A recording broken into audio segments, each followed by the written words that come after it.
নমস্কার বন্ধুরা, কুকিং টিউটোরিয়ালে সবাইকে স্বাগত। আজকে আমি বানাতে চলেছি খুব কম তেল মশলায় অনুষ্ঠান বাড়ির মতো নিরামিষ কচুর শাক। কচুর শাক বানানোর জন্য প্রথমে আমি কচুর শাক কেটে ভালো করে ধুয়ে নিয়েছি। এবার আমি পরিমাণ মতো লবণ ও পরিমাণ মতো জল দিয়ে একটা পাত্রে হালকা করে সিদ্ধ হতে দেব।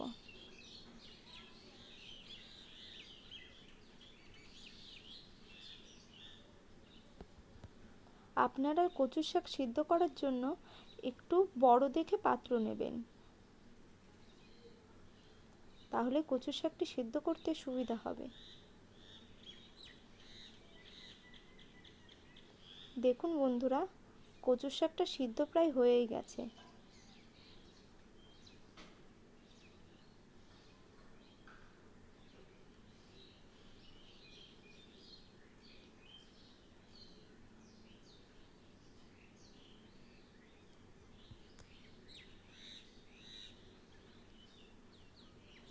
এবার আমি কচুর শাকটা নামিয়ে নেব।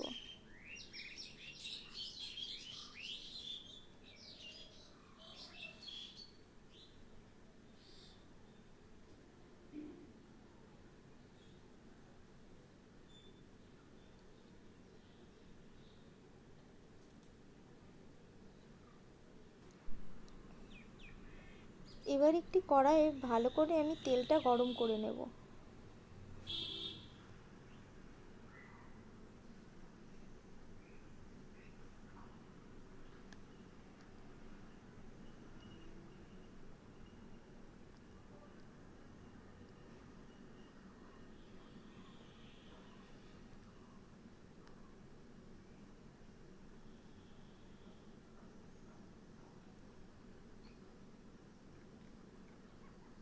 তেলটা ভালো মতো গরম হয়ে গেলে এবার আমি বাদামগুলি ভেজে নেব।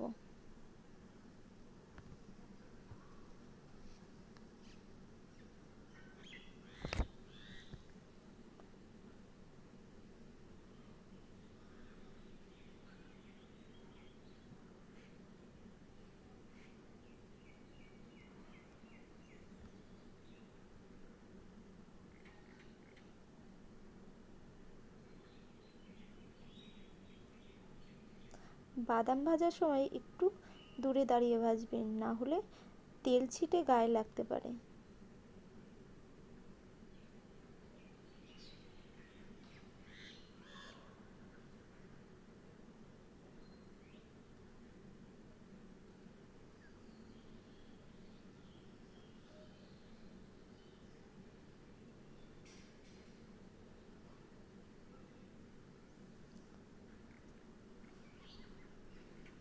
দেখুন বন্ধুরা, বাদামগুলি লাল লাল করে আমি ভেজে নিয়েছি। এবার বাদামগুলি একটা প্লেটে তুলে নেব।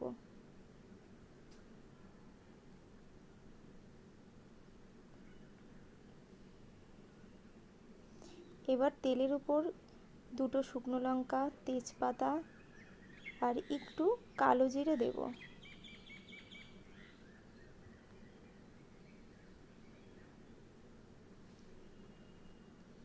এবার সিদ্ধ করা কচুর শাকটা দিয়ে দেব।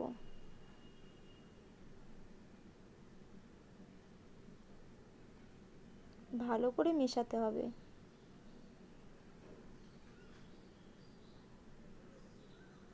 ভালো করে নাড়তে হবে, না হলে কড়াইয়ে লেগে যাওয়ার সম্ভাবনা থাকতে পারে।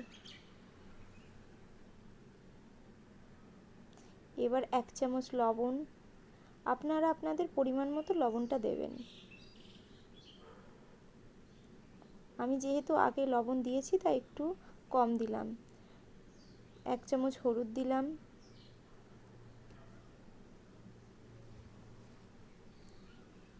এবার 1 চামচ জিরে,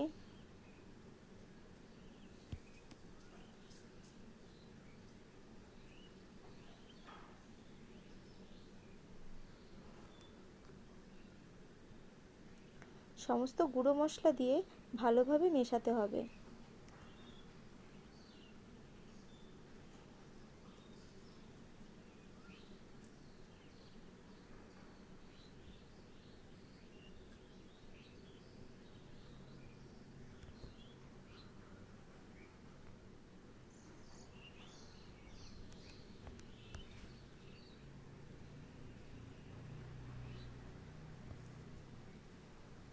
এবার আমি ভাজা বাদামগুলো ছেড়ে দেব।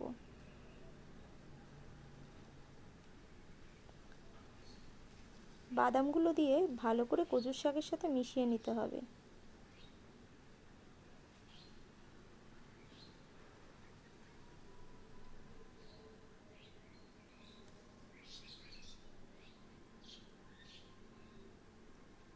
আপনারাও বাড়িতে এইভাবে কচুর শাক রান্না করবেন এবং বাদাম দেবেন, খুবই সুস্বাদু হবে।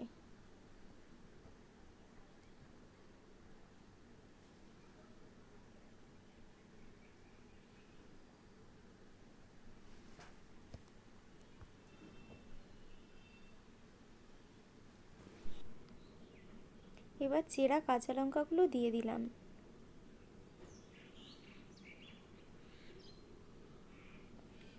আপনারা আপনাদের পরিমাণ মতো লঙ্কাটা দেবেন।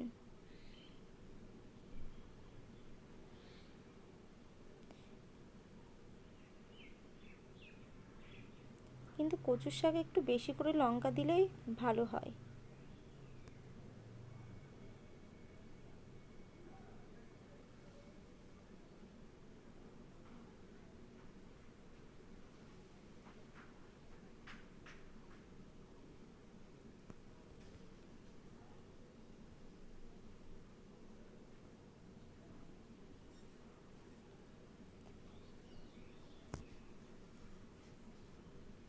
দেখুন বন্ধুরা, আমার কচুর শাক প্রায় হয়েই গেছে। এবার একটু চিনি দিলাম।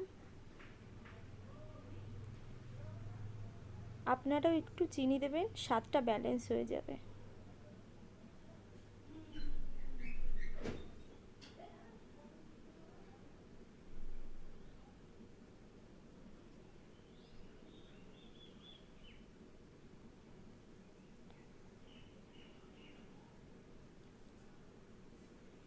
চিনি দিয়ে কচুর শাকটা ভালো করে মিশিয়ে নিলাম।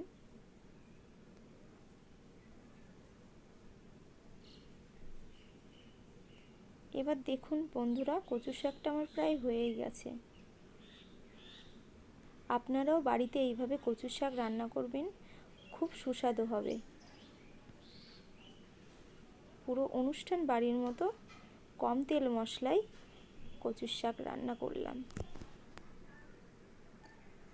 বন্ধুরা, আপনাদের যদি এই রান্নাটি ভালো লেগে থাকে প্লিজ লাইক করবেন, শেয়ার করবেন আর সাবস্ক্রাইব করবেন, আর পাশে থাকবেন আমাদের।